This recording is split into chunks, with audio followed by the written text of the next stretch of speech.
list. Yeah. This is going to be staffed by all GOP people. Like, did you see that shit-eating grin on Paul Ryan's face Yep. at that little media meet and greet he did with Trump? He looked so freaking happy.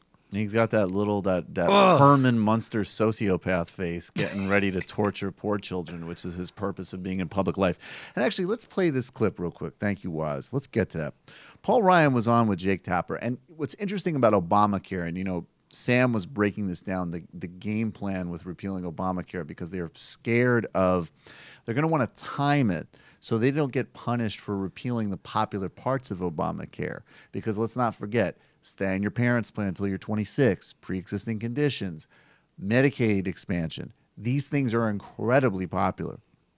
So even Paul Ryan, who, again, his soul dead, slack-eyed purpose of being in public life is to increase poverty and hand the country over to the financial services and fossil fuel sector. And his, demonized and fantasized about Obamacare for a long time. He's on Jake Tapper, and he's doing something really interesting. He's actually backing away from some of the repeal pledge. But notice what immediately will go out the window and what he immediately dismisses and doesn't take seriously. And think about that the next time you hear any media pundit tell you that it all doesn't matter and, Green Party or whatever nonsense. Making you buy. Obamacare also provides birth control to women at no cost. Is that going to end, or will that remain? Look, I'm not going to get into all the little nitty-gritty details of these things. With all due respect, I don't know that the average woman of childbearing years out there who relies upon contraception provided by health insurance mandated by the Affordable Care Act, I don't know that she would think that that's just a nitty-gritty detail. You're asking me detail. Well, what do you think? Is it important to you? About legislation. You're asking me details about legislation that hasn't been written yet. Right, so but I'm is it important to you? Would that be a principle? Would that be a principle of whatever replaces it? I'm not going to get into hypotheticals about legislation that hasn't even been drafted yet. That's the policy wonk. That's all you need to know about this dude. He's the biggest phony in American politics. Well, maybe Rubio. Nah, it's some tough competition. They're hard. very similar. It's hard, but yeah, that's Paul Ryan's brand in a nutshell: fake intellectual, pseudo intellectual, fake smarts. Policy wonk. Whenever he comes out with one of his brand new shiny budgetary plans, everybody's like, see, now this is the serious Republican. And then when actual experts get to it, they're like, this is a joke.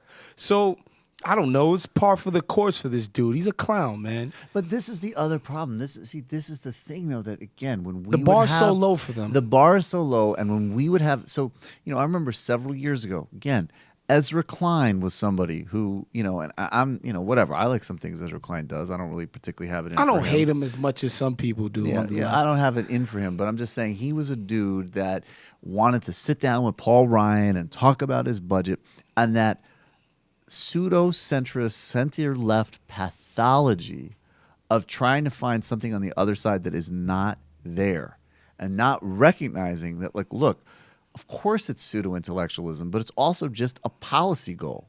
Paul Ryan is in public life to dismantle the modern infrastructure of the United States. Right. That's what he's there for. That's the agenda. And then the only gradations in that agenda are how extreme do you want to punish poor people? How much do you want to decimate the middle class? And then there's, some of them, particularly the donors, are comfortable being like, yeah, I don't hate gay people. I know them. That's it. That's it. And then their voting base is, again, we've said it before, it's basically the opposite. They actually don't want to be decimated, but they really have a problem with race. And that's it. And so, everybody who's empowered Paul Ryan to be in a position where this idiot will sign whatever Paul Ryan cooks up, and they hold some responsibility for that because you have set the stage for passing one of the most vicious, cruel, demented budgets imaginable. And part of me, the more vindictive side of me is like, I hope terrible things happen to these voters the second this guy sells them completely down the river, right? Because Trump didn't run on any of Paul Ryan's ideas, not a freaking one. No, But that's what's coming. But when Paul Ryan puts his ideas on his desk, he's gonna sign them. Period. And he's gonna sell all of his voters up the river. Like he's not gonna have an actual problem signing Ryan's budgets. He doesn't care. What is like? Oh yeah, he's gonna be like, actually, I really have a problem in the 14th in the 100th page. There's this. I don't know if the Medicaid reimbursement is really gonna work effectively like that for a district like the 3rd district in Maine. Yeah, I don't know about that. I think we need to do a little bit more analytics on that because I actually made some really definitive promises about reinvigorating Milltown. So, yeah, we're gonna need to have a big management meeting.